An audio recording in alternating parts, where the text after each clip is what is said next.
All right, let's dive right in. Today we're tackling a really fascinating idea, something that pretty much turns what we think we know about teamwork on its head.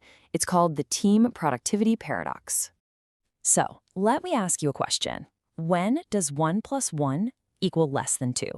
It sounds like a trick question, right? But in the world of work, this weird math happens all the time. We assume that adding more people always means more gets done. But what if, sometimes, it actually slows things down?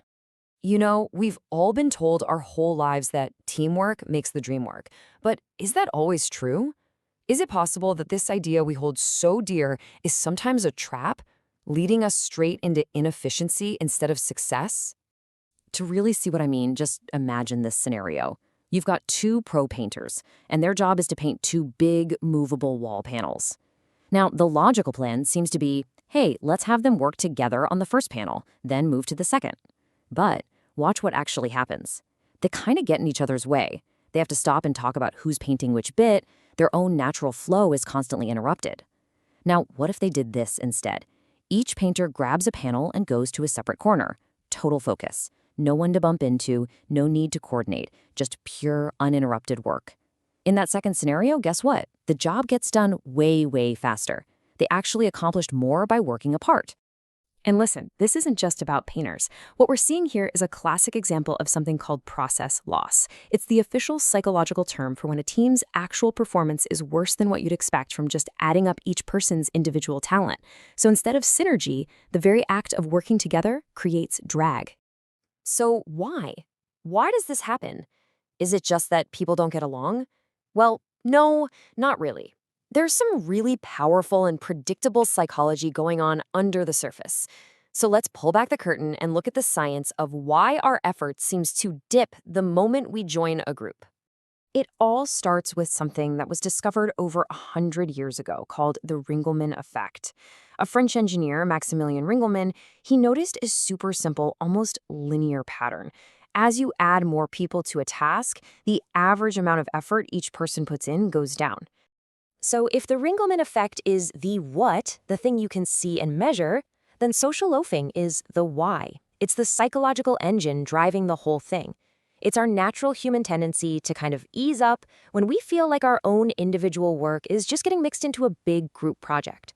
When we feel anonymous, that sense of personal responsibility just takes a nosedive. We can, hide in the crowd. And there are basically three invisible forces that make us do this.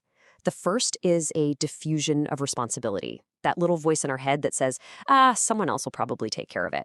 The second is a loss of motivation, the feeling of, you know what, my own effort won't really be noticed, so why should I kill myself over it? And the third is just the practical messiness we saw with the painters, the time and energy it takes just to get everyone on the same page. To really get a sense of how powerful this is, we got to look at the classic experiment that first put some real numbers on it. And it's a surprisingly simple study that's basically a game of tug of war. So Ringelmann set up this really straightforward test. He got a pressure gauge and had people pull on a rope, one by one, to measure their maximum strength. Simple enough. Then he started putting them in groups of 2, 3, all the way up to 8, and measured their combined force. He expected, of course, that the force would just multiply, but he was really wrong. The results were honestly pretty staggering. Ringelmann figured out a group's potential force by just adding up everyone's individual scores, but the actual force they generated together, it was way, way lower. A group of 8 people who should have been able to pull with a combined force of 800 units only managed to pull with 392. Just think about that for a second. In a group of 8, each person was pulling with only half of their real strength. That's a 50% drop in individual effort, and the only thing that changed was that they were part of a team. Now, when you see evidence like this, it's easy to think, well, teamwork is just a broken concept. If teams are naturally inefficient, should we all just work alone in our own little silos? No way, absolutely not. The real lesson here isn't to give up on teamwork, but to get much, much smarter about how we actually do it. Okay, so how do we fight back against our own brain's tendency to slack off in a group? Well, the solution really starts with us. It's about developing the personal skills that basically make you immune to these psychological traps. And there are 3 skills that make all the difference. First, radical accountability. That's the mindset of taking complete ownership for your part of the project. It's the direct antidote to that whole diffusion of responsibility thing. Second, crystal clear communication, which gets rid of all those coordination problems. And third, autonomous decision-making, having the confidence to just act, to improve your work without needing to ask for permission for every little thing. That brings back that feeling of individual impact. This quote just nails it, doesn't it? Autonomy isn't about doing whatever you want. It's about being empowered to use your expert judgment to hit a shared goal. It totally changes your role from just being a participant to being an active, responsible owner of the outcome. But look, individual skills are only half of the equation.